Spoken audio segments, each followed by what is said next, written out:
Recording start होने से बोलना। हाँ ओके सर। ओके सर, चलो good evening to all of you again.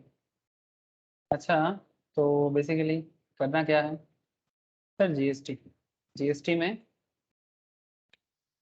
में आज मैं आप लोगों को क्या बताऊंगा सर, जीएसटी में कुछ क्वेश्चन सॉल्व करेंगे। हाँ, लास्ट दिन भी मैं कुछ आप लोगों को क्वेश्चंस के बारे में बात कर रहा था,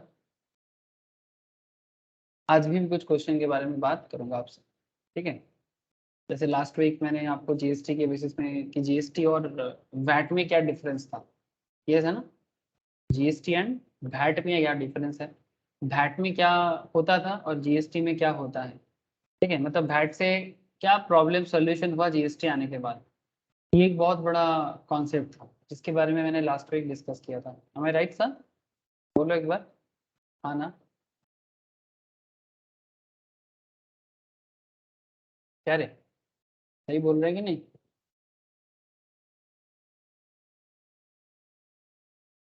वैट एंड जीएसटी का मेन डिफरेंस, वैट में क्या प्रॉब्लम था, वैट में किस तरह से टैक्स ज़्यादा होता था, है ना, कैस्केडिंग इफेक्ट होता था, ये सारा का सारा प्रॉब्लम लास्ट वीक जीएसटी में मैं समझाया था आप लोगों को कि किस तरह से वैट का प्रॉब्लम को जीएसटी ने एलिमिनेट किया, ये मेन डिस्कशन था। और आज भी मैं आपको, हाँ बोलो साहब, हाँ संपाद बोल, जो बोलते हैं तो स्क्रीन शेयर पूरी नहीं आता, स्क्रीन शेयर ठीक है पूरी नहीं आता, अभी स्क्रीन शेयर किया। ठीक है। तो जीएसटी इंट्रो में बेसिकली अभी आपको मैं थोड़ा सा और डेप्थ में लेके जाऊंगा, थोड़ा और एक्सप्लेनेशन बढ़ाऊंगा, और जीएसटी रिलेटेड जैसे ये मैन्युफैक्चरर, डिस्ट्रीब्यूटर, रिटेलर और कंज्यूमर के बीच में किस तरह से जीएसटी का, आईटीसी का कॉन्सेप्ट चलता है, या फिर किस तरह से पूरा टैक्स का एरिया काम करता है, और कॉन्सेप्ट ऑफ जीएसटी में वैल्यू एडेड टैक्स यहाँ पर भी है, जीएसटी में भी वैल्यू एडेड टैक्स, क्या ऐसा ऐसा नहीं है कि जीएसटी में वैट नहीं है। वैट का कॉन्सेप्ट जो है वो जीएसटी में आज भी है, बट वैट में कुछ प्रॉब्लम था, जैसे वैट में continuous chain of tax credit properly नहीं मेंटेन हो पाता था, ठीक है। और अच्छा, फाइनल बार्डन जो है वो तो फाइनल कंज्यूमर तब भी लेता था, आज भी लेता है। सबसे इंपॉर्टेंट जो कॉन्सेप्ट था that is no cascading of taxes, ये प्रॉब्लम वैट में था। मतलब टैक्स में भी टैक्स लगाया जाता था, लेकिन जीएसटी में टैक्स ऑन टैक्स नहीं होता है, टैक्स अमाउंट को छोड़ के ही टैक्स लगाया जाता है, ये स्पेशलिटी जीएसटी में आया सर, ठीक है। और अल्टीमेटली मैंने आपको एक क्वेश्चंस भी करवाया था, मैंने आप लोगों को एक क्वेश्चंस भी सॉल्व करवाया था, एक बार दिखाता हूँ आपको। यहाँ पर क्वेश्चन मतलब 2 क्वेश्चन था, देखिए सर, ये देखिए सर, ये क्वेश्चन था, इसमें जीएसटी रीजन से पहले क्या होता था, एक ऐसा कॉन्सेप्ट किया था कि मैन्युफैक्चरर का कुछ वेयर हाउस था, ठीक है, मैन्युफैक्चरिंग किया था, फिर उसमें टोटल प्राइस जो था वैट, अगर वैट पीरियड होता तो वैट पीरियड में उसको प्रोडक्ट का प्राइस जो कॉस्टिंग 1000 का था उसका दाम जीएसटी वैट लगाते लगाते 2244 आ गया था, लास्ट वीक हो गया था इसको। और जैसे ही, और इसमें कैस्केडिंग था, ठीक है, इसमें कैस्केडिंग इफेक्ट था सर, ठीक है, कैस्केडिंग इफेक्ट जैसे कि ये देखो सर, 1000 का कॉस्ट मैन्युफैक्चरर के लिए, टैक्स रेट था 10%, तो 100 रुपीज, इनवॉइस बन रहा था 1100, अब 1100 पे 300 का वैल्यू एडिशन, और फिर 1400 के ऊपर फिर से टैक्स, दैट मीन्स ये जो टैक्स अमाउंट है ये इसमें इंक्लूडेड है ना sir, 100 rupees. Hello, this 100 is included in this 1400। सो आप नेक्स्ट टाइम जब टैक्स लगा रहे हो 1400 पे, जब 10% लगा रहे हो तो आप टैक्स पे टैक्स लगा रहे हो, and this tax on tax is called cascading effect of taxes, जो वैट में होता था, लेकिन ये प्रॉब्लम जीएसटी में नहीं रहा, और इसके कारण ऑटोमेटिकली आपका प्रोडक्ट प्राइस जो फाइनल कंज्यूमर को बेयर करना पड़ता है, जिसका लोड फाइनल कंज्यूमर को लेना पड़ता है, उसका अगर 1000 का प्रोडक्ट टैक्स लगाते लगाते अगर 2244 तक पहुंच जाता, 2244 तक पहुंच जाता, यहाँ पर आप अगर नजर दें थोड़ा, ये आपका आके पहुंचा 1980 में, वही सेम प्रोडक्ट, बट 1980 में देखो सर, टैक्स ऑन टैक्स नहीं था यहाँ पर, मैन्युफैक्चरर के लिए कॉस्टिंग 1000 का था, 10% टैक्स लगाया, टैक्स लाइबिलिटी 100 रहा, इनवॉइस टोटल 1100 हो गया, 1100 पे 300 ऐड करो, ठीक है, लेकिन 1100 पे 300 ऐड नहीं हुआ सर, देखो, because 100 is tax, hello, this is tax. So ये जो 300 ऐड होगा वो कॉस्ट के ऊपर ऐड होगा, ये जो कॉस्टिंग है 1000 का, इसके ऊपर 300 ऐड होगा। तो ये जो 100 का टैक्स है जो बेसिकली गवर्नमेंट को जाता है, ये अमाउंट आपके नेक्स्ट अमाउंट के साथ एडिशन नहीं होगा टैक्स के लिए। और ये भले ही मैन्युफैक्चर डिस्ट्रीब्यूटर में कैसे ट्रांसफर होता है मैंने आपको समझाया था, ठीक है, कि किस तरह से manufacture to distributor, distributor to retailer, retailer to consumer, ये किस तरह से कन्वर्ट होते होते जाता है, ये तो मैं आपको बता दिया था। नाउ पॉइंट इज दैट कि यहाँ पर देखो सर, टैक्स ऑन टैक्स नहीं रहा है सर, जैसे टैक्स ऑन टैक्स नहीं रहा है कैसे, 1000 का चीज 300 ऐड हुआ, 300 ऐड होकर 1300 पे 10%, तो 130 हो गया, लेकिन वहां पर वो ज्यादा हो रहा था, 1400 पे टैक्स लग रहा था। सो ये डिफरेंस सिमिलरली 1800 पे लग रहा है 13 के बाद 500 में, ना कि मतलब 1430 प्लस 500, ऐसा नहीं हो रहा है, ठीक है, 1430 के ऊपर 500 नहीं लग रहा है सर, 1300 के ऊपर 500 लग रहा है। सो टैक्स ऑन टैक्स नहीं हो रहा है, ये जीएसटी में एक बहुत बड़ा परिवर्तन है सर। जीएसटी ये एक बहुत बड़ा चेंजेस लाया सर, जो वैट में प्रॉब्लम था, ठीक है, टैक्स ऑन टैक्स होता था, that is not acceptable, logical नहीं है। टैक्स पे क्यों टैक्स लगेगा, प्रोडक्ट के वैल्यूएशन पे टैक्स लगे समझ में आता है, पर टैक्स के ऊपर टैक्स क्यों लगाया जाए, ये प्रॉब्लम को एलिमिनेट किया गया जीएसटी से। और इस रिलेटेड मैंने आप लोगों को क्वेश्चंस करवाया था, यहाँ पर एक इलस्ट्रेशन था और यहाँ पर 2 अलग अलग इलस्ट्रेशन से मैंने आपको करवाया। आई होप कि थोड़ा सा याद आ गया, क्या रे, आया कि नहीं?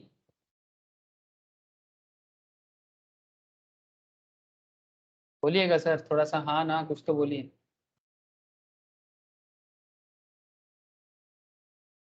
कनेक्टेड हो या नहीं? पढ़ाई के मामले में आप लोग चुप क्यों हो जाते हो? Yes sir. Yes sir. Yes sir. तो सेम पैरामीटर में need for GST in India का एक कॉन्सेप्ट आता है कि इसमें deficiencies in the first while value added taxation, VAT में जो भी प्रॉब्लम था, यही प्रॉब्लम जीएसटी को बनाने में हेल्प किया था गवर्नमेंट को। ए क्योर फॉर इल्स और ऑफ एस्ट वाइल इनडायरेक्ट टैक्सेस, ठीक है, मतलब पुराने इनडायरेक्ट टैक्स का जितना सारा प्रॉब्लम था इंडिया में, उसको सॉल्व किया गया जीएसटी के थ्रू से। और उसके रिगार्डिंग कुछ एग्जांपल्स भी आपको वैट और जीएसटी में कंपेयर करना चाहिए। जैसे देखो, under the earlier indirect tax regime, despite the introduction of principle of taxation of value added in India, at the central level in the form of sen VAT, that is central excise हुआ करता था, and state level में VAT हुआ करता था, mainly 2। जैसे आज के डेट में सेंट्रल लेवल में आईजीएसटी हुआ करता है, integrated goods and service tax, and state level में सीजीएसटी प्लस एसजीएसटी हुआ करता है ना सर, ये मैं आपको पहले भी बता के रखा।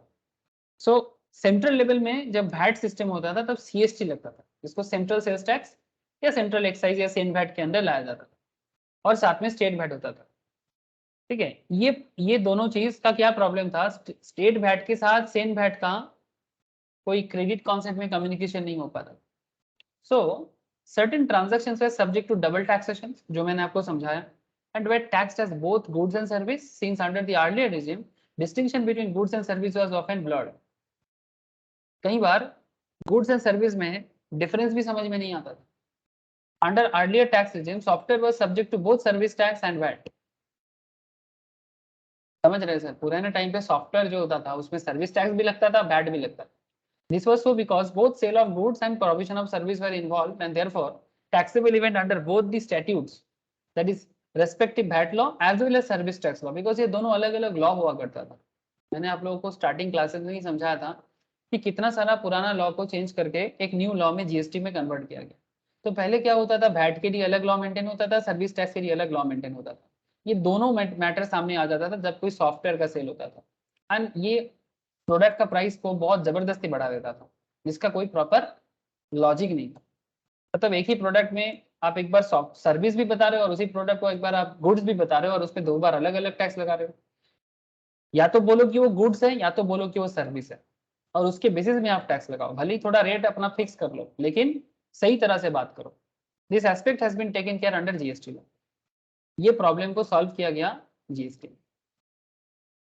दूसरा problem sir, SENVAT did not include chain of value addition in the distributive trade after the stage of production. Similarly, in state level VAT, जो स्टेट लेवल में एक ही स्टेट के अंदर वैट लगता था, जब सेम स्टेट के अंदर होता था, जैसे आज क्या हो गया, आज तो हर एंगल में जीएसटी लगता है, चाहे सेम स्टेट हो चाहे अदर स्टेट हो, लेकिन जीएसटी का थोड़ा नाम बदल गया।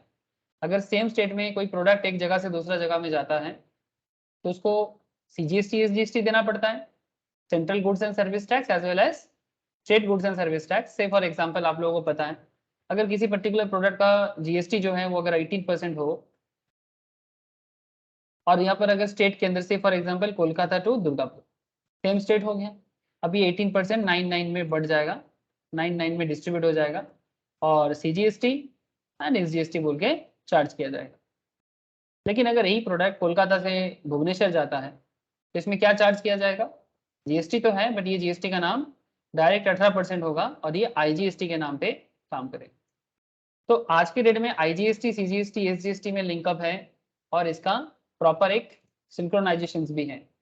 लेकिन पहले क्या होता था, सेम स्टेट के अंदर वैट और स्टेट चेंज होते, सेंट्रल सेनवैट मतलब सेंट्रल वैल्यू एडेड टैक्स, और जिसको हम लोग सीएसटी के नाम से भी जानते थे, सेंट्रल सेल्स टैक्स, ये एक दूसरे के साथ ना प्रॉपर वे में कम्युनिकेट नहीं कर पाता था। इसमें क्या प्रॉब्लम होता था, कैस्केडिंग भी होता था और साथ में क्रेडिट का प्रॉपर डिस्ट्रीब्यूशन मेंटेन नहीं होता।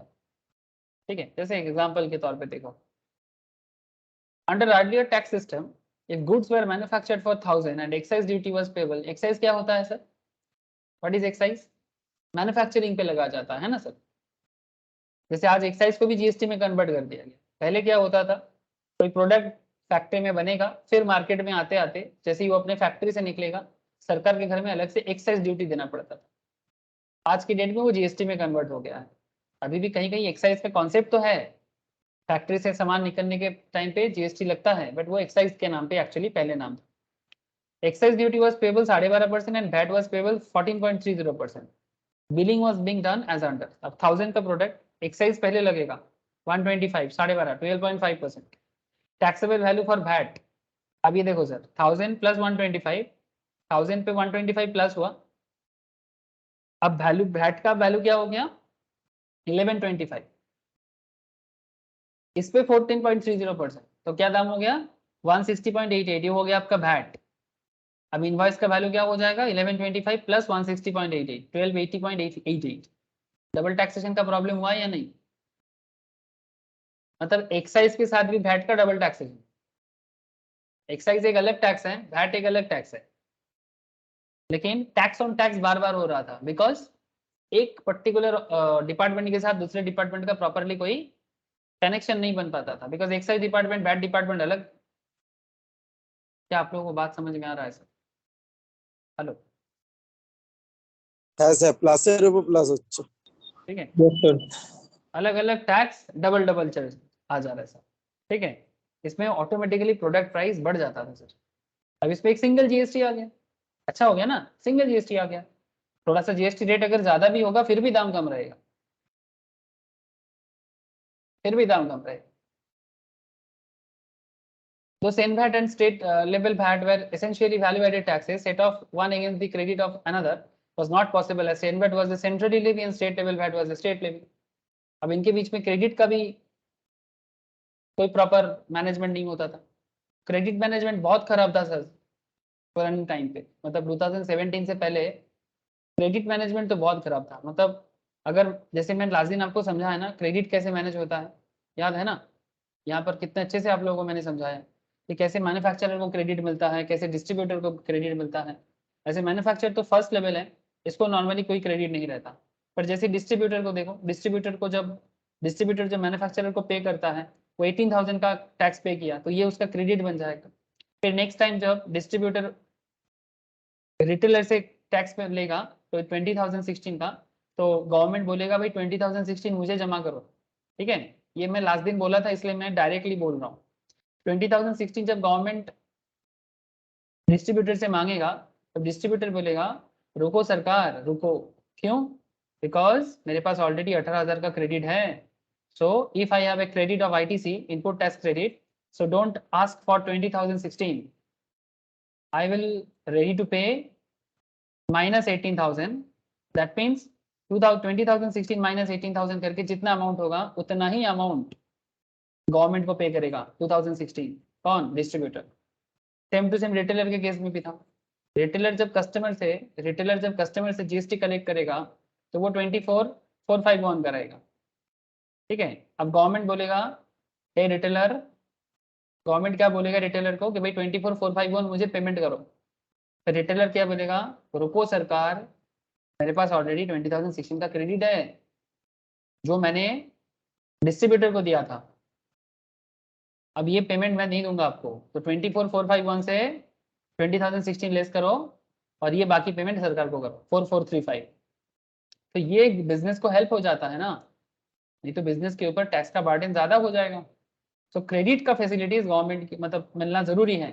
लेकिन पहले क्या प्रॉब्लम था, अभी तो सब जीएसटी के अंदर आ गए, बट पहले अलग अलग टैक्स, कभी एक्साइज दे रहा है, कभी वैट दे रहा है, कभी सर्विस टैक्स दे रहा है, अब एक दूसरे के साथ कोई मैचअप ही नहीं है। तो फिर क्रेडिट का क्या कनेक्शन, क्रेडिट कैसे मेंटेन करेगा?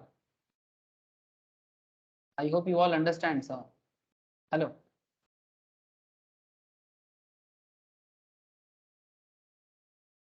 Yes, sir. so there were several taxes in states such as luxury tax, entertainment tax, which were not subsumed in the VAT.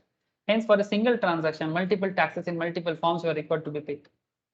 VAT on goods was not integrated with tax on services at the state level to remove the cascading effect of service tax, with service sectors being the fastest growing sector in the economy. हमारे देश में सबसे ज्यादा growing किस sectors में है sir? 3 sector का नाम बता सकते हो as per economy? As per economy 3 sector का नाम बता सकते हो जहां जहां से इनकम होता है सरकार का, जीडीपी आता है? बोलो ना, इतना काहे सोच रहे हो? 3 sectors of our economy. Sir, service primary, sectors, secondary, tertiary. Primary, secondary, tertiary. Service किस में आएगा? सर्विस किस में आएगा? Tertiary. Thank you, sir. This is the tertiary sector, and interestingly, India में टर्शियरी सेक्टर का ग्रोथ सबसे ज्यादा। GDP by sector wise agriculture में ग्रोथ है, मतलब एग्रीकल्चर का परसेंटेज ऑफ जीडीपी है। टोटल जो जीडीपी है भारत का, जैसे भारत का टोटल जीडीपी रैंक अभी वर्ल्ड में 5th लार्जेस्ट इकोनॉमी है sir. India is currently world's 5th largest economy, ठीक है, बाय जीडीपी, ठीक है, but not by per capita income. हाँ सर, पर कैपिटा इनकम में भारत अभी थोड़ा पीछे ही है, बहुत ज्यादा। पर कैपिटा में भारत का रैंकिंग 142, तो इट्स वेरी डिस्करेजिंग। मतलब हम लोग बहुत ही गरीब, गरीब नहीं बोलेंगे, मिडिल क्लास। भले ही अदानी अंबानी क्यों ना हो जाए, भले ही कितना भी बिलियनियर मिलियनियर है भारत में, बट एवरेज किया जाए तो भारत एक मिडिल क्लास देश है। मिडिल क्लास, और इस ग्रोथ के पीछे 3 इंडस्ट्री का हाथ है, 3 सेक्टर्स का हाथ है।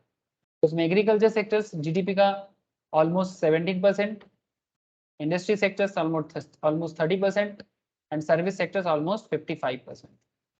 तो जिस सेक्टर्स में भारत का जीडीपी का ग्रोथ है, अगर उस सेक्टर्स में अगर आप जीएसटी का बर्डन ज्यादा लगा दोगे, मुश्किल हो जाएगा ना, क्योंकि अलग से सर्विस टैक्स, अलग से वैट, तो मुश्किल था। तो फिर बिजनेस कैसे बढ़ेगा? सर्विस भी लोगे सर्विस टैक्स के लिए, वैट भी लोगे वैट के लिए, तो फिर बिजनेस क्या होगा? आधे से ज्यादा तो लोग टैक्स में ही देता चला जाएगा। क्या आप लोगों को बात समझ में आ रहा है?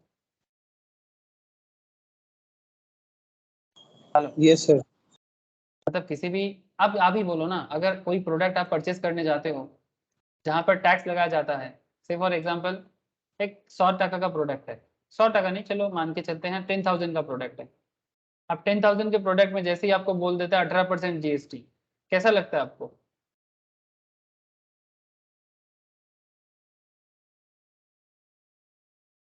अच्छा लगता है क्या पेमेंट? खूब बेकार लगे। बहुत बेकार लगता है ना? As a consumer it's really hard to digest, किसी को, सबको लगे। सर प्रोडक्ट का दाम 10,000 है, 18% का जीएसटी, हाँ 28% का GST, it's really hard to digest, but कुछ कर नहीं सकते। No point is that. Sir चलो কয়েকটা জায়গায় স্যার ডিফারেন্স গুলো খুব মানে হিউজ ডিফারেন্স থাকে, যেমন ধরুন কোনো রেস্টুরেন্টে খেতে গেলে 5% জিএসটি লাগে কোনো জিনিস, কিন্তু ওইটাই যদি মানে জোম্যাটো থেকে অর্ডার করি বা অনলাইন ইয়েতে অর্ডার করি সেটা তখন 28% জিএসটি নিয়ে, এই ডিফারেন্সটা খুব হিউজ তখন। সেম यस জিনিসই রেস্টুরেন্টে এটা আর জোম্যাটোতে 28%, yes sir, below to high একদম দুটো।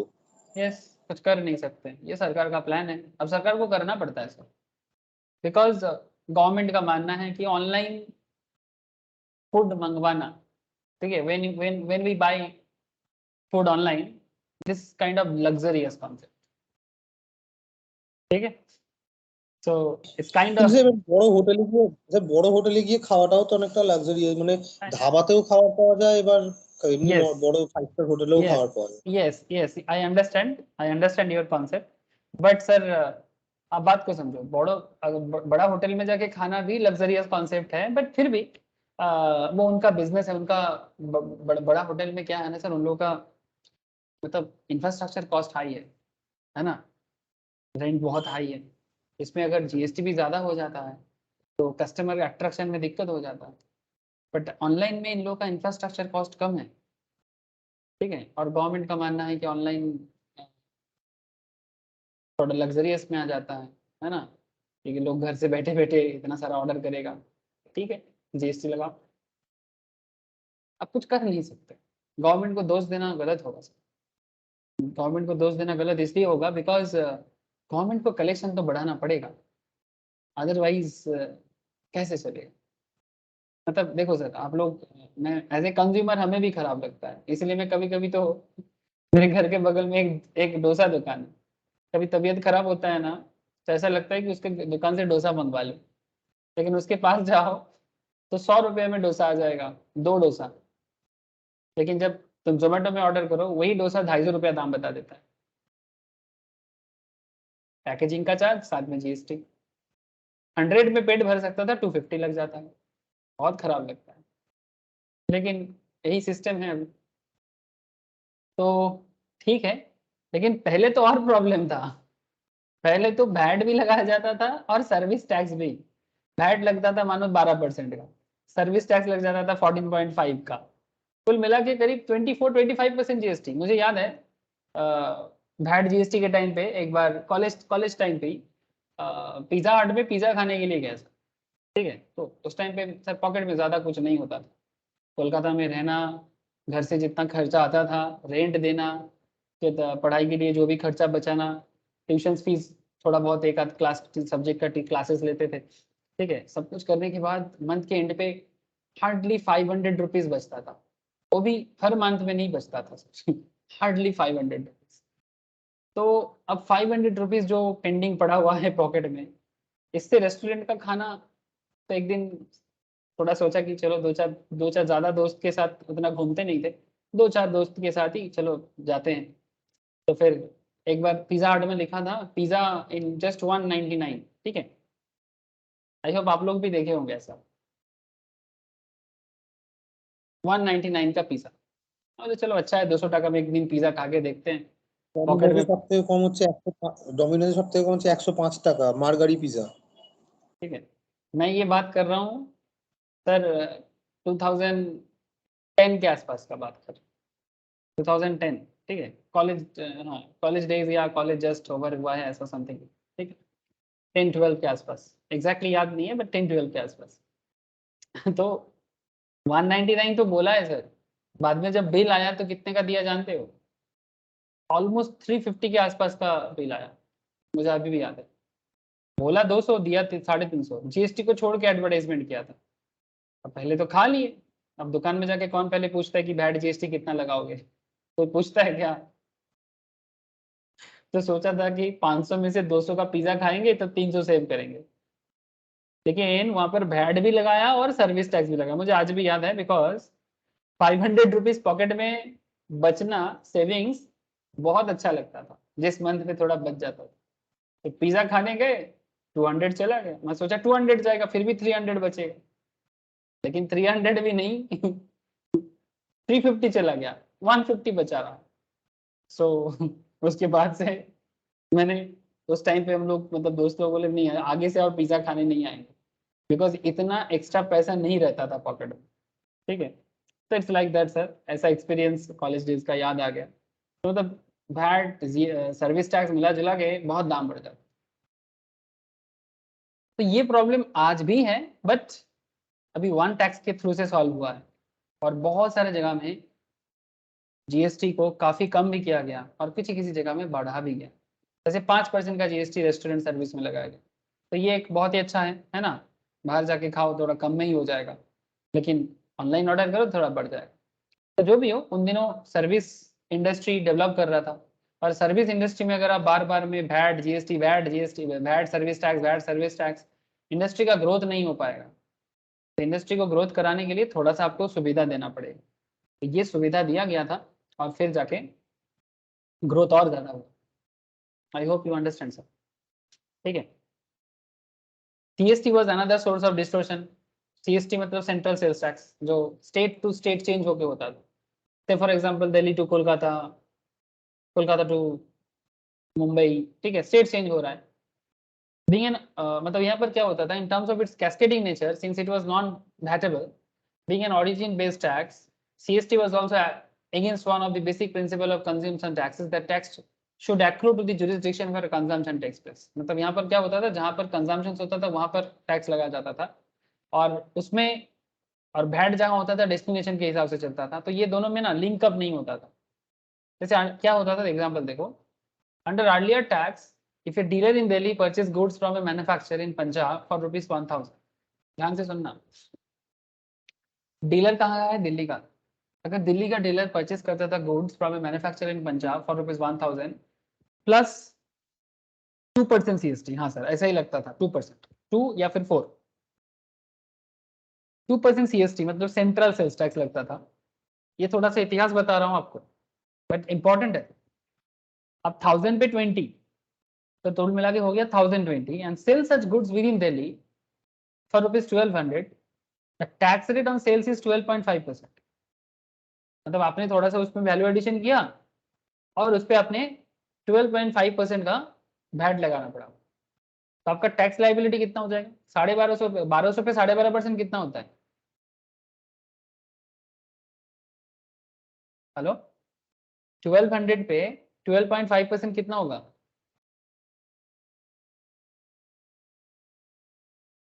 ₹150। हेलो सर, अरे बोलो। হ্যাঁ স্যার 150 হচ্ছে। हाँ तो बोलो ना सर, इतना टाइम क्यों लगा। না স্যার মুখে মুখে হিসাব করার চেষ্টা করছি। 150, तो 150 आपका वैट हो गया, लेकिन आपने सीएसटी कितना लाया था, 20। बट ये तो आज के डेट में क्रेडिट हो जाता है ना सर, आज के डेट में क्रेडिट हो जाता है ना, है ना। मैंने आपको जो डिस्ट्रीब्यूटर होलसेलर रिटेलर का कहानी पहले भी समझाया था, उसमें क्रेडिट मिलता था कि नहीं मिलता था, मतलब आज के डेट में। जैसे यहाँ पर आप लोगों ने देखा सर, ये तीनों सिस्टम में डिस्ट्रीब्यूटर को क्रेडिट मिला, रिटेलर को क्रेडिट मिला, कंज्यूमर को नहीं मिलेगा, ठीक है, लेकिन क्रेडिट मिलता है। लेकिन तब क्या प्रॉब्लम था, ये सीएसटी के चक्कर में क्या था कि सीएसटी के साथ वैट का कोई कनेक्शन नहीं बनता। मतलब ठीक है आपका 150 का टैक्स पड़ रहा है, लेकिन 20 का क्रेडिट तो लेने दो, बट नहीं sir, this 20 credit is not allowed while making payment of 150, hence the dealer has to pay 150। मतलब नॉर्मली आज के हिसाब से होता तो ये 130 का पेमेंट होता, तो 20 रुपीज का क्रेडिट मिलना चाहिए था, बट ये एडजस्ट नहीं हो पाता। ठीक है, इसको बोलते हैं टैक्सेशन सिस्टम में प्रॉपर लिंकअप नहीं। ये प्रॉब्लम जीएसटी में था। अगर आपको वैट का प्रॉब्लम पता चलेगा तब ना जीएसटी का कॉन्सेप्ट समझ में आएगा। तो क्या मतलब निकला, non inclusion of several local levies in state VAT, luxury tax, entertainment tax, cascading effect of taxes on account of levy of non-vatable CST, inclusion of SENVAT, ठीक है, no SENVAT after manufacturing stage, non-integration of VAT and service tax, and double taxation of a transaction as both goods and service। ये problem था, और ये problem को solve करने के लिए जीएसटी का आविर्भाव। ठीक है, जीएसटी में धीरे धीरे वन नेशन वन टैक्स, ठीक है, कॉन्सेप्ट ये बनाया गया, creating one economic India, fill up in make in India initiative, unfettered flow of goods and service, ताकि गुड्स एंड सर्विस में फ्लो में कभी प्रॉब्लम ना आए, and increase economic activity to boost employment, ठीक है। सब कुछ मिला जुला के गवर्नमेंट ने कॉन्सेप्ट को 2014 में इसको अप्लाई करने का सोचा, लेकिन नहीं हुआ, होते होते 2017 बिल पास नहीं हो रहा था, ठीक है। Framework of GST as introduced in India. Sir Bharat में जो जीएसटी आया ये डुअल जीएसटी। अब डुअल जीएसटी क्यों, मैं आपको बताया ना, डुअल जीएसटी, सीजीएसटी, एसजीएसटी, है ना। अब देखो क्या है, India has adopted a dual GST model in view of the federal structure of the country, and consequently center and state simultaneously levy GST on taxable supply of goods or service or both, which takes place within a state or union territory. Thus tax is imposed concurrently by the center and states, that is center and state simultaneously tax goods and services. Now the center also has the power to tax intrastate sales, and states are also, state को भी power है कि वो अपना tax लगा सकता है, import to tax services. GST extends whole of India including state of Jammu and Kashmir, ठीक है, जो पहले नहीं था बाद में आ गया। और करेंटली हमारे देश में सीजीएसटी, एसजीएसटी, यूटीजीएसटी, आईजीएसटी, ये 4 तरह का जीएसटी देखने को मिलता है। उसमें सेम स्टेट के अंदर हो या तो सीजीएसटी या सीजीएसटी एसजीएसटी एक साथ, या तो सीजीएसटी यूटीजीएसटी एक साथ, और जब स्टेट अलग हो जाए प्रोडक्ट ट्रांसफर में, बाइंग सेलिंग में, तब आईजीएसटी लग जाता है। अब इनके बीच में किस तरह से कनेक्शन बनता है, इसके लिए कुछ क्वेश्चन करने से आपको थोड़ा अच्छा रहेगा, ठीक है, कुछ क्वेश्चन करने से अच्छा रहेगा। अच्छा क्वेश्चन तो करेंगे, बट बिफोर दैट क्यों ना आपको थोड़ा सा मैं कुछ लेजिस्लेटिव फ्रेमवर्क बताऊं, ठीक है, लीगल फ्रेमवर्क। अच्छा ये देखिए सर, यहाँ पर लेजिस्लेटिव फ्रेमवर्क को देखिए आप यहाँ पर, और ये ग्राफ को भी आप समझाने का कोशिश कीजिए। देखिए सर, स्टेट 1 सेम स्टेट के अंदर CGST SGST, state 1 to state 2 IGST, लेकिन स्टेट 2 के अंदर देखा जाए, मतलब अगर स्टेट के अंदर हो, say for example this is West Bengal, say for example this is Maharashtra, ठीक है,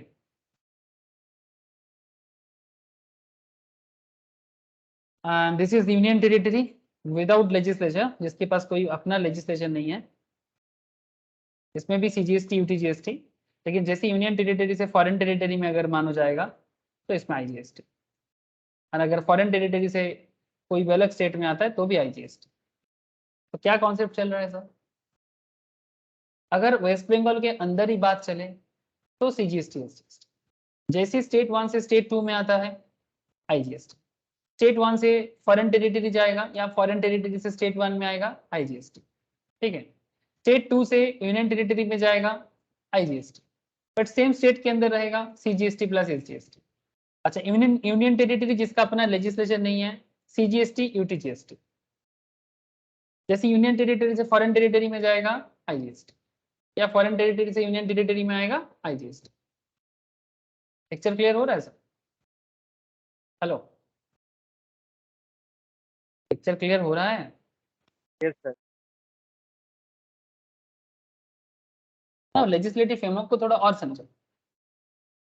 There is single legislation, CGST Act 2017 for levying CGST.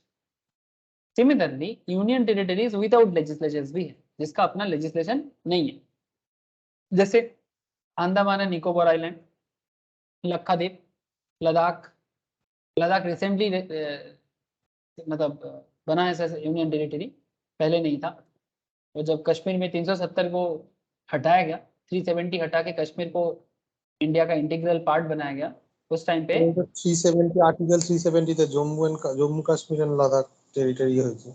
Yes sir, ठीक है, 370 को टोटली रिमूव कर दिया गया, जो नेहरू जी के टाइम पे कुछ गड़बड़ हो गया था उस पर्टिकुलर, मतलब उसमें कश्मीर को स्पेशल स्टेटस दे दिया गया था।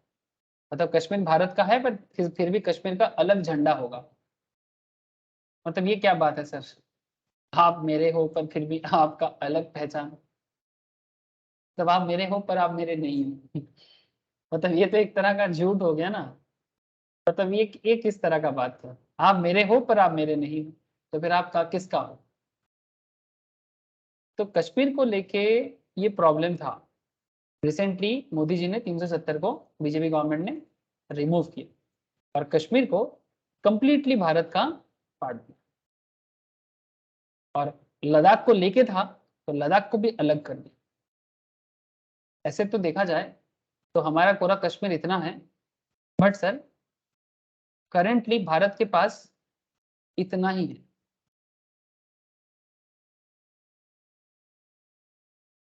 बाकी ये हिस्सा,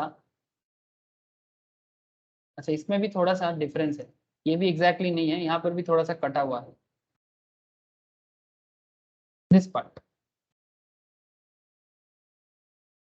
दिस पार्ट, ये पार्ट आजाद कश्मीर के नाम पे इस्लामाबाद से कंट्रोल होता है।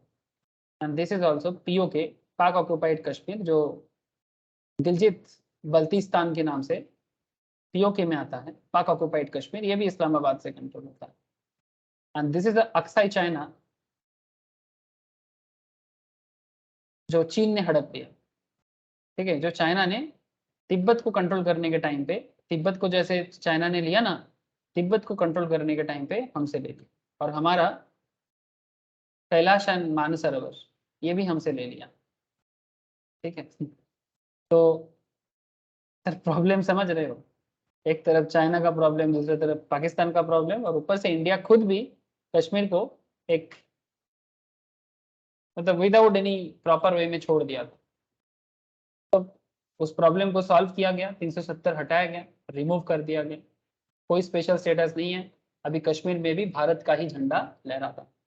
ठीक है, तिरंगा लहराना चालू हो गया सर, फर्स्ट टाइम। ठीक है, श्यामा प्रसाद मुखर्जी, जानते हो सर आप लोग श्यामा प्रसाद मुखर्जी को? अरे अरे नाम सुना कि नहीं सुना? आधे से ज्यादा लोग तो नाम ही नहीं सुने सर। सर फ्रीडम फाइटर भी थे, द ग्रेट, कोलकाता में कॉलेज नहीं है श्यामा प्रसाद कॉलेज या फिर आशुतोष कॉलेज के नाम पे? आशुतोष मुखर्जी इनका पापा थे और बहुत ही फेमस टीचर हुआ करते थे, ब्रिटिश को मतलब चका देते सर। ठीक है, ब्रिटिश को भी नीचे कर दिया था।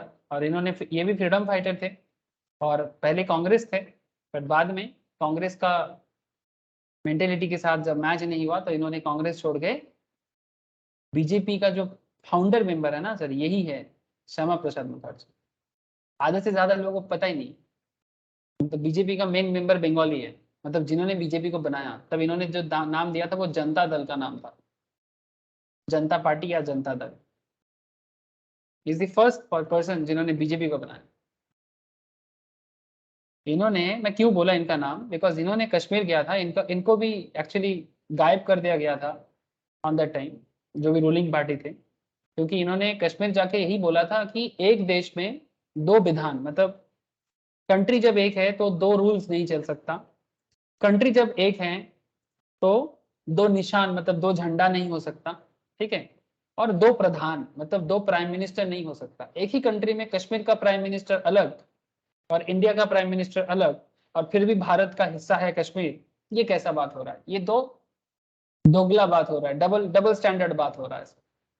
ठीक है, तो इसको प्रॉब्लम को सॉल्व करने के लिए कश्मीर में जाके ये बहुत बड़ा आंदोलन किया था, बट इनको भी गायब कर दिया गया। इतना बड़ा महान नेता जिन्होंने बीजेपी को बनाया, अगर आप इनको जानोगे नहीं तो और क्या जाने फिर? जानिए सर, जानिए। इन लोगों को कुछ लोग विलेन बना देता है, the great Ashutosh Mukherjee, the great Shyama Prasad Mukherjee, मतलब इनका बलिदान लोग समझते ही नहीं है। इन्होंने जो पार्टी बनाया था तब उसका नाम था भारतीय जनसंघ, जो आज का बीजेपी का स्टार्टिंग पर पार्ट है। मतलब बीजेपी बाद में बीजेपी बना, पहले जनसंघ था, फिर धीरे धीरे जनता दल, फिर बीजेपी, इस तरह से ट्रांसफर होता गया। जानिए इनके बारे में कि किस तरह से इन्होंने देश के लिए, पूरा भारत को एक करने के लिए इनका क्या परिश्रम था। ठीक है, चलो आगे बढ़ जाते हैं। पॉइंट इज दैट जीएसटी में आ जाते हैं सर, जिसका लेजिस्लेचर नहीं है। अंडमान निकोबार आइलैंड, लक्षद्वीप, लद्दाख, दादरा नगर हवेली, दमन दीव एंड चंडीगढ़, ठीक है, इनका अपना पर्सनल लेजिस्लेचर नहीं है और गवर्न बाय यूटीजीएसटी एक्ट। ये यूटीजीएसटी एक्ट के थ्रू से चलता है। For levying UTGST, states and union territories with their own legislations. Union territory है बट फिर भी अपना लेजिस्लेचर है। ऐसा जगह का नाम है दिल्ली, जम्मू एंड कश्मीर एंड पुडुचेरी। समझ रहे सर? जम्मू कश्मीर भी रिसेंटली भारत का यूनियन टेरिटरी बना। आई होप क्लियर हो रहा है सर। हेलो बोलो सर, ये सब अच्छा कच्चा मतलब इंपॉर्टेंट कॉन्सेप्ट है, हाँ। ठीक है। तो दिल्ली, जम्मू कश्मीर एंड पुडुचेरी, इनका अपना लेजिस्लेशन। तो जहां पर इनका लेजिस्लेशन है वहां पर जीएसटी, आप बोलोगे मतलब ये क्वेश्चन है सर, बहुत बड़ा क्वेश्चन है। भारत का जो 9 यूनियन टेरिटरी है, 9 यूनियन टेरिटरी है, अंडमान एक, अंडमान निकोबार, एक सेकेंड,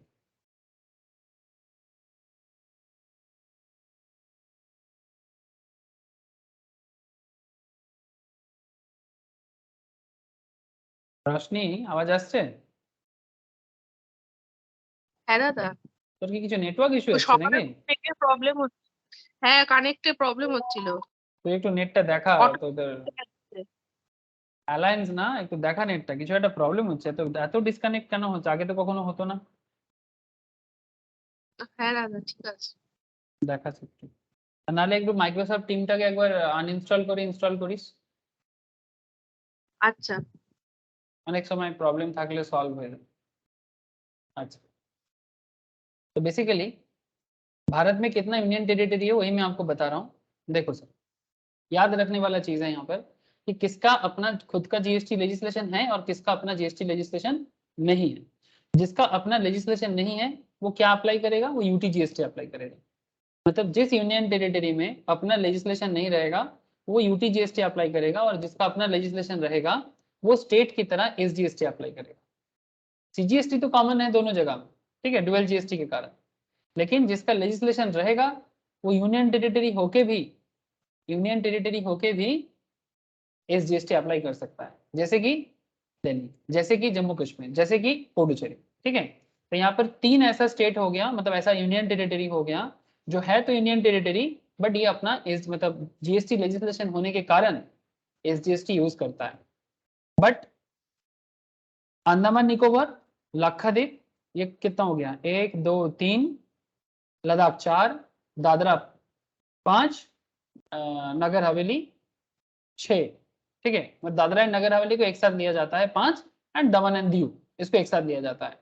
तो 1 2 3 4 5 एंड इधर 3, 8, टोटल 8 यूनियन टेरिटरी आ गया, ठीक है।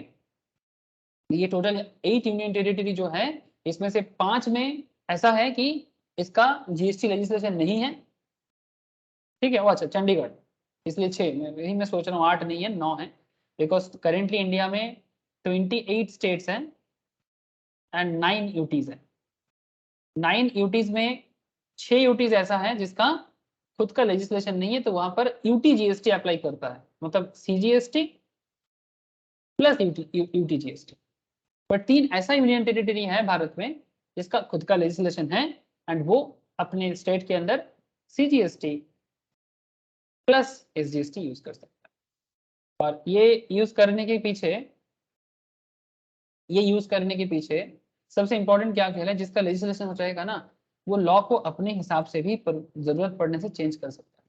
स्टेट के पास पावर रहता है, लेकिन सिर्फ यूनियन टेरिटरी में जिसका यूटी जीएसटी है वो सेंट्रल पावर में ही चलता है। That is the main point sir, ठीक है।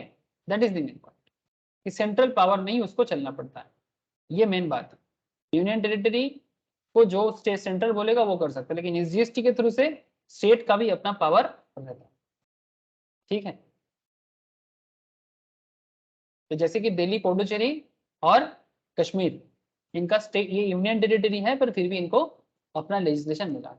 So there are multiple SGST legislation. The basic features of law such as chargeability, definitions, taxable event and taxable person, classification and valuation of goods and services, procedure for collection and levy of taxes, like are uniform in all the SGST legislation as far as feasible. This is necessary to preserve the essence of dual GST. ठीक है, मतलब maximum सब same ही है, थोड़ा बहुत state goods and service tax में आपको change देखने को मिल सकता है। In Ladakh CGST and UTGST is levied. Ladakh में सीजीएसटी एंड यूटीजीएसटी चार्ज होता है, ठीक है। ये देखो लद्दाख देखिए आपको, ये हमारा लद्दाख है, ठीक है। एक्चुअली भारत ने लद्दाख को इतना सा पूरा को लद्दाख बना दिया।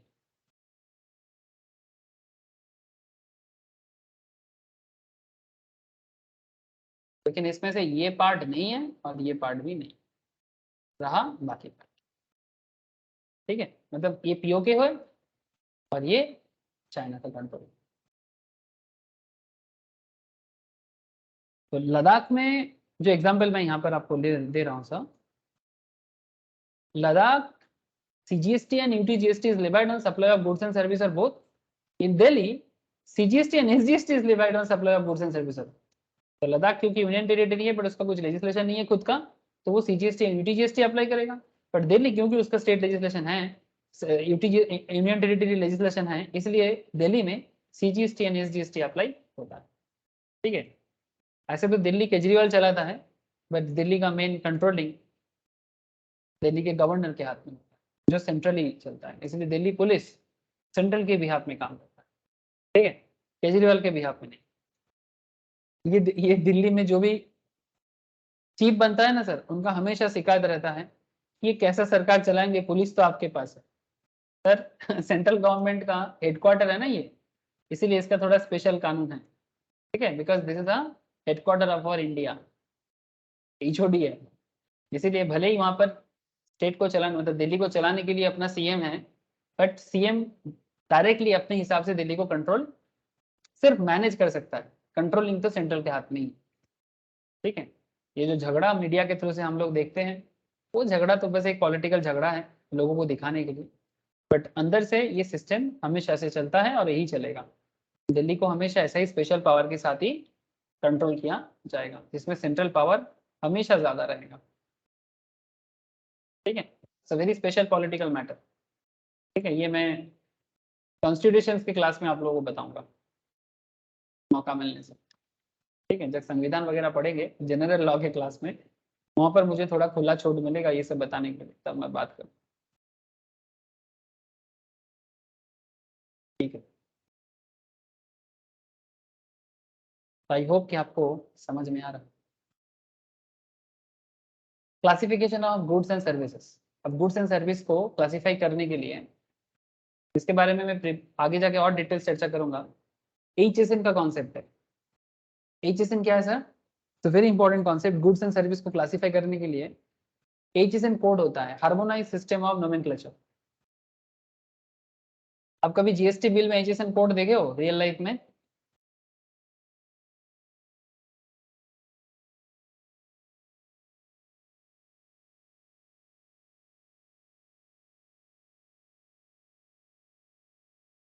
कभी आप लोगों ने देखा HSN कोड इन GST बिल?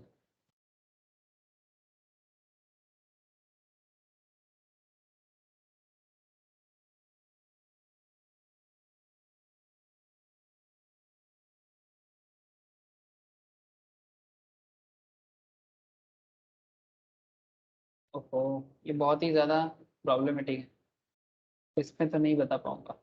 जस्ट सर, ये देखो इसमें दिख जाएगा।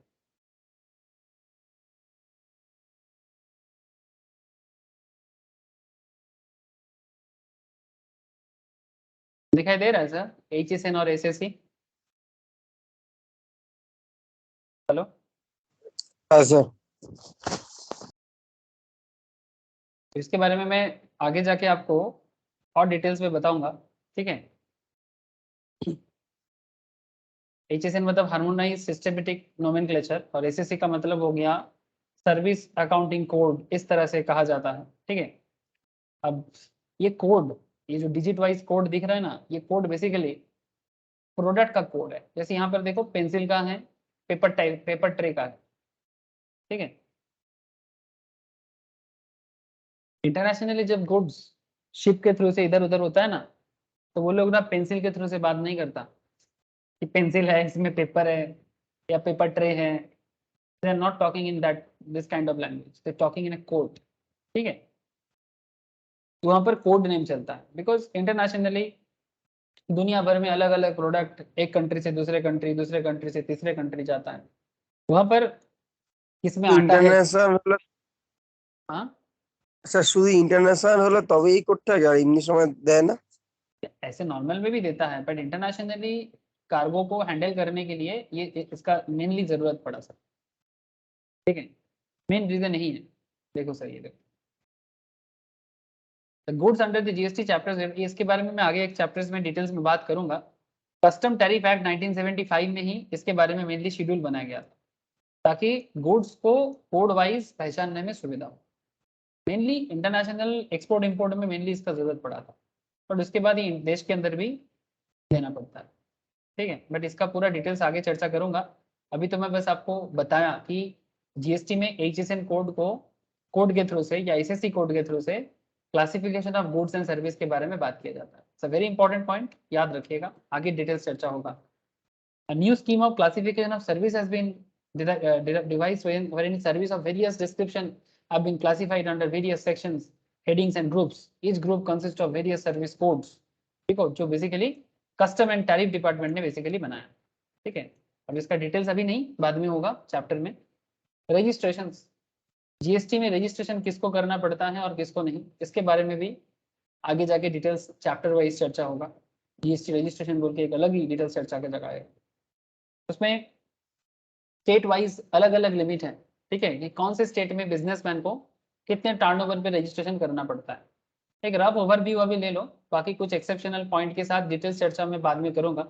बट मेनली अगर मैं आपको सिंप्लीफाइड वे में बताऊं, जिसका जैसे मानो कि north eastern states like he 7 sister states हमारा, उसमें से 4 मणिपुर, मिजोरम, नागालैंड एंड त्रिपुरा, ठीक है। 7 सिस्टर्स में से 4 सिस्टर्स ऐसे हैं जिनका लिमिट सर बांध दिया गया कि अगर आप थ्रेशोल्ड लिमिट, अगर आपका 10 लाख तक आपका टर्नओवर होता है, ठीक है, 10 लाख तक, तो आपको 10 लाख क्रॉस करते ही आपको जीएसटी में रजिस्ट्रेशन कर लेना चाहिए।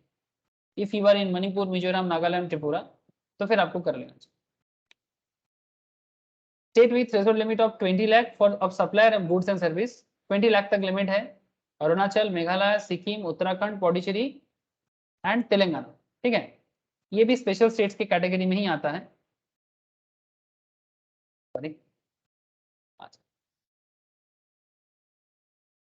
इनके केस पे 20 लाख का लिमिट है, और स्टेट विथ बाकी जो लिमिट है जिसमें 20 lakh for supplier of service and goods and 40 lakh for supplier of goods only, ठीक है। ऐसे स्टेट में जम्मू कश्मीर है, आसाम है, हिमाचल है और बाकी सभी स्टेट्स है। लेकिन यहाँ पर जम्मू कश्मीर, आसाम, हिमाचल भी स्पेशल कैटेगरी में ही आता है। 1 2 3 4 5 6 7 8 9 10 11 12 13, ठीक है। तो ऑलमोस्ट ये जितना सारा स्टेट है ये सब स्पेशल कैटेगरीज में ही आता है। मैं इसके बारे में जीएसटी रजिस्ट्रेशन में आपके साथ डिटेल्स चर्चा का मुझे मौका मिलेगा, तब मैं आपको और डिटेल्स में बात करूंगा स्पेशल कैटेगरी स्टेट्स क्या होता है और वहाँ पर किस तरह से रजिस्ट्रेशन प्रोसेस काम करता है, मैं आपको डिटेल्स में बताऊंगा। इवन जीएसटी पोर्टल में जाके भी आपको इसका डिटेल्स में बताऊंगा। बट इतना जान लो कि 3 तरह का लिमिट मेनली अवेलेबल है। नॉर्थ ईस्टर्न स्टेट पे मणिपुर, मिजोरम, नागालैंड में 10 लाख क्रॉस करते रजिस्ट्रेशन कर लो।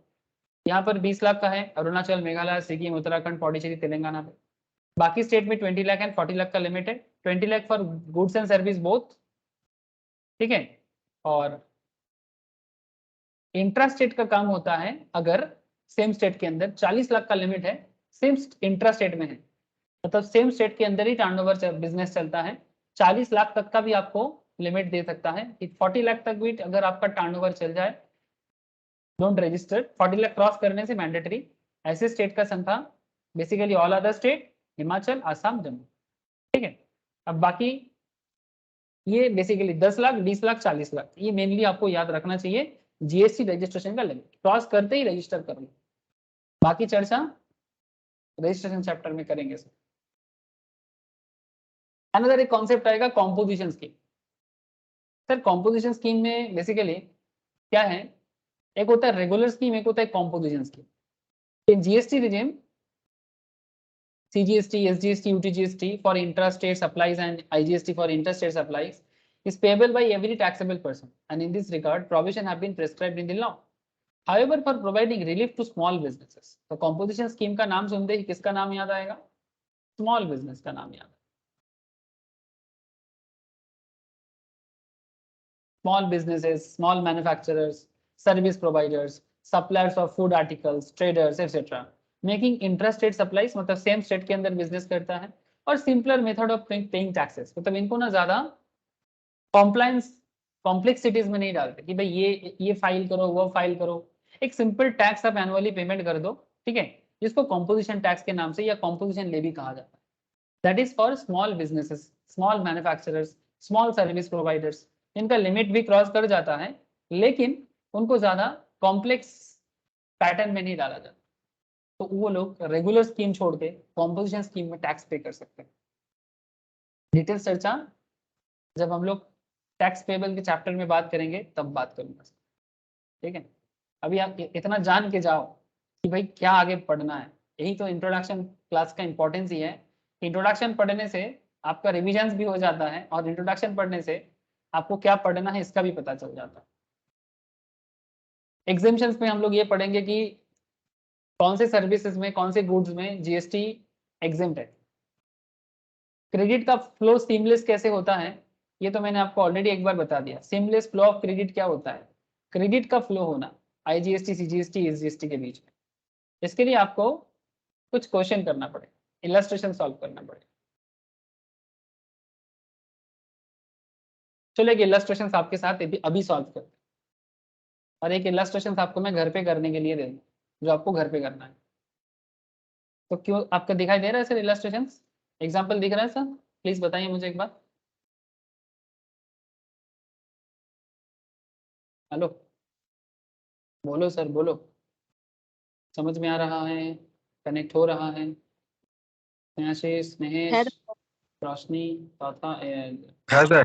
प्रियाक्षी। है दादा।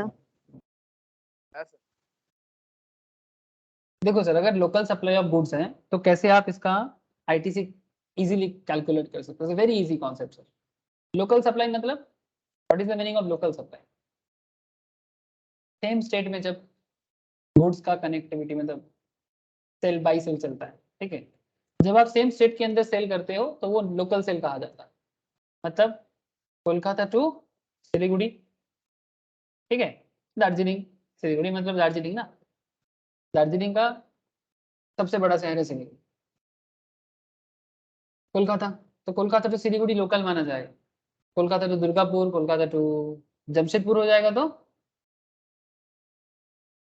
लोकल नहीं है। जमशेदपुर इज इन बंगाल, नहीं sir, Jamshedpur is in Jharkhand, तो ये लोकल नहीं माना जाएगा, ये स्टेट चेंज हो गया। भले ही बंगाल के बड़ा ही पास है, बट फिर भी कोलकाता से भुवनेश्वर जाएगा तो इंटर हो जाएगा, inter state, but Kolkata to Siliguri is intra state.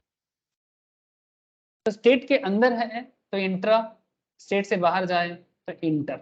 ये बात तो गांठ बांध लीजिए, सिंपल बात है बट बहुत इंपॉर्टेंट बात, सिंपल है बट इंपॉर्टेंट है। अब ऐसे ही एक इंट्रा स्टेट, सेम स्टेट के अंदर सप्लाई हो रहा है, ऐसे ही एक ट्रांजैक्शंस डिटेल्स मैं आपके साथ डिस्कस करूंगा।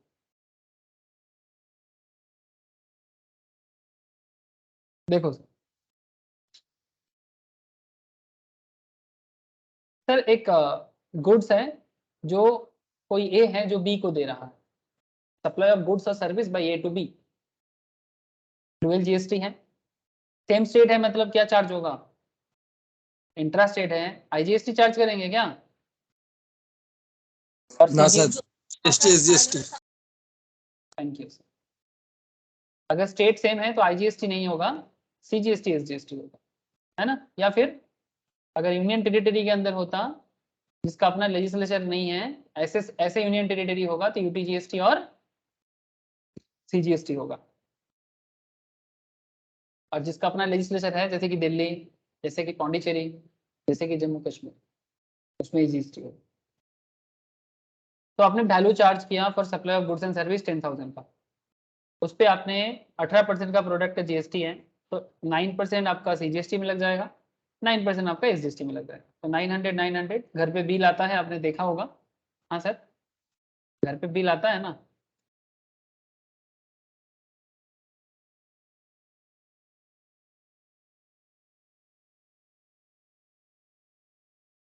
यहाँ पर कुछ दिखाई दे रहा है क्या?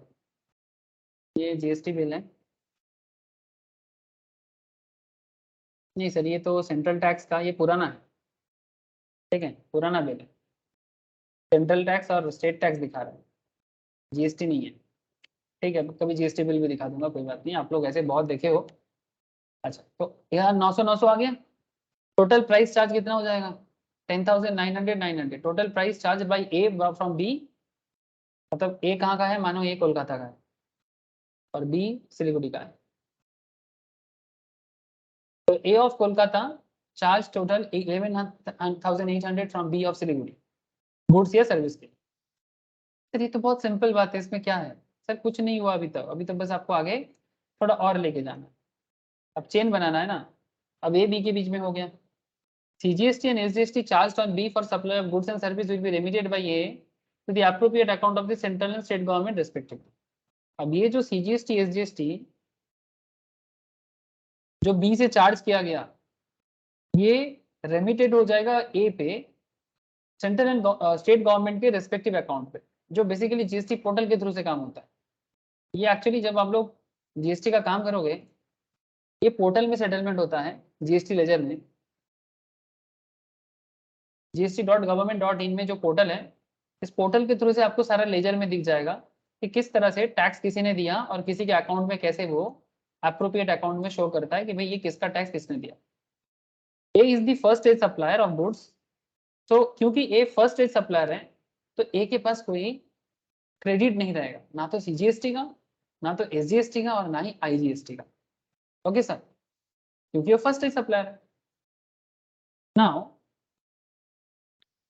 अब सेकेंड स्टेज में ए बी से, अब बी क्या करेगा, सी को बेचेगा। अब B of Siliguri, C of कहाँ भेजे sir, C of KGP Kharagpur, ठीक है, सिलीगुड़ी से खड़गपुर जाएगा, वेस्ट बंगाल के अंदर ही रहना है सर, वेस्ट बंगाल छोड़ के नहीं जाना है। लेकिन बी जब सी को सेल करेगा वो थोड़ा वैल्यू एडिशन कर देगा, मतलब वो थोड़ा सा वैल्यू एडिशन करके 20% ऐड कर देगा। अब B will avail credit of CGST and SGST paid by him on purchase of goods and service and will utilize such credit for being set off against the CGST SGST payable on the supply of goods made by him to C। अब ये कैसे होता है, ये देखो language हमेशा थोड़ा तंग करता है but it's very easy. Value charge for supply 10,000 का प्रोडक्ट था, उसमें 20%, तो हम ऐसे बोल सकते हैं सर 10,000 पे 120% लगा दो। 10,000 प्लस 20% करने से जो होगा और 10,000 पे डायरेक्ट 120% करने से वही होगा, तो सिंपल है ना। 10,000 का 120% मतलब 12,000 और 10,000 का 20% मतलब 2,000 और 2,000 प्लस 10,000 मतलब 12,000। आई hope you understand sir.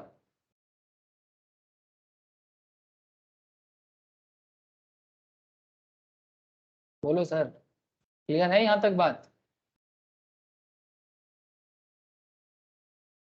Hello, yes sir. तो 12,000 का वैल्यू एडिशन, 2,000 का वैल्यू एडिशन होने के बाद अब CGST SGST लगाओ, मतलब बी ऑफ सिलीगुड़ी, सिलीगुड़ी वाला बी, सी ऑफ खड़गपुर। अब खड़गपुर वाला क्या करेगा, GST बी को देगा, जैसे बी ए को दिया था, ए कहाँ का था, कोलकाता का था। अब सी बी को देगा GST, मतलब बी कलेक्ट करेगा सरकार के घर में जमा करेगा 9%, तो कितना हो जाएगा, कितना हो जाएगा सर, 12,000 का 9% 1,080, अगेन 12,000 का 9% 1,080, टोटल प्राइस हो जाएगा 12,000 प्लस 1,080 प्लस 1,080 14,160। सिंपल। हेलो, मतलब बी ऑफ सिलीगुड़ी खड़गपुर से टैक्स के साथ इतना पैसा लिया, तो प्रोडक्ट जो 10,000 से स्टार्ट हुआ था उसका दाम आके रुका 14,160 पे। अब आपके मन में सवाल ये चल रहा है सर इसमें गवर्नमेंट को कितना मिला है, अब बी कितना सरकार को देगा। देखो ए के पास कोई क्रेडिट नहीं है, ठीक है, जितना क्रेडिट है बी के पास ही, बिकॉज बी ही बीच में है और सी के पास भी क्रेडिट होगा। अब आपको ये कैलकुलेट करना है, मतलब आपको क्वेश्चन क्या पूछ सकता है कि कितना computation of CGST SGST payable by B to government, ये क्वेश्चन है कि भाई बी को सरकार को कितना CGST SGST पे करना। तो सर सबसे पहले बी CGST पे कितना किया था, आप ही बताओ। बी ने CGST कितना कलेक्ट किया था, 9%। किससे कलेक्ट किया था बी, सिलीगुड़ी का है ना बी। बी किससे कलेक्ट किया था? केजीपी वाले से, खड़गपुर वाले से। खड़गपुर वाले का नाम क्या है? सी। सी ऑफ खड़गपुर से जीएसटी कलेक्ट किया बी ऑफ सिलीगुड़ी ने, कितने का? 1080 का। अब ये 1080 किसको देना है? गवर्नमेंट को देना है। सिमिलरली एसजीएसटी भी कलेक्ट किया 1080 का, ये भी सरकार को देना है। तो 1080 का सीजीएसटी पे करना है। लेकिन क्या 1080 का जीएसटी तो पे करना है, बट क्या कुछ क्रेडिट है इसके पास? है ना सर। बी ने जब ए को पे किया था, बी मतलब सिलीगुड़ी वाले ने, बी ऑफ सिलीगुड़ी वाले ने जब कोलकाता वाले को पे किया था तब भी जीएसटी दिया था 900 का। तो 1080 से 900 का क्रेडिट अब यूज कर लेगा, तो पड़ा रहेगा 180। ये सरकार के घर में पेमेंट होगा, payable to central government. Same to same matter, same to same concept SGST में भी होगा। 1080, 900 का क्रेडिट, 180 का सरकार के घर में जाएगा, स्टेट गवर्नमेंट के घर में। किसके थ्रू से? बी के थ्रू से। तो बी गवर्नमेंट के घर में दो टैक्स पे करेगा, 180 सीजीएसटी के नाम पे एंड 180 एसजीएसटी के नाम पे। हम लोग यहाँ पर सीजीएसटी एसजीएसटी को 9% ईच माने, बट ये किसी भी अलग अलग सिचुएशंस में अलग अलग हो सकता है। मतलब 9% ईच मतलब 18% जीएसटी। अगर 18 होता तो 14 हो जाता, 12 होता तो 6 हो जाता, ऐसा ना। ये क्वेश्चन था कि बी को कितना सरकार को देना है, central and state. Now point is that इस पूरा खेल में statement of revenue earned by central and state government, इस पूरा खेल में स्टेट को कितना मिला और सेंट्रल को कितना मिला? आई होप यू अंडरस्टैंड सर। इस पूरा खेल में स्टेट को कितना कलेक्शन हुआ?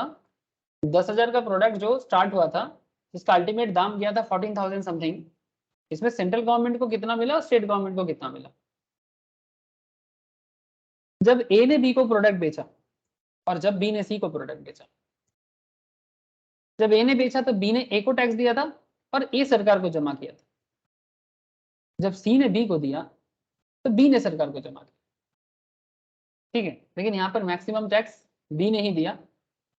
अब रेवेन्यू टू सेंट्रल गवर्नमेंट 900, जब ए से बी से सर्विस गया था स्टेट गवर्नमेंट को भी मिला था 900, और बी टू सी में जाएंगे 180, तो कुल मिला के 1080, सेंट्रल गवर्नमेंट को भी 1080, स्टेट गवर्नमेंट को भी 1080। तो ये सिंपल सा एक इंट्रा स्टेट जीएसटी कैलकुलेशन। तब आपको मेनली जीएसटी कैलकुलेशन में दो चीज का ध्यान देना है जो एग्जाम में बड़ा पॉपुलर होता है। एक, गवर्नमेंट को कितना मिलता है, और जो सेल कर रहा है सेलर को कितना गवर्नमेंट को देना पड़ रहा है। जैसे यहाँ पर बी के बारे में पूछा था। आई होप क्लियर है। Hello, please tell me sir, क्या क्लियर है बात? Any doubt?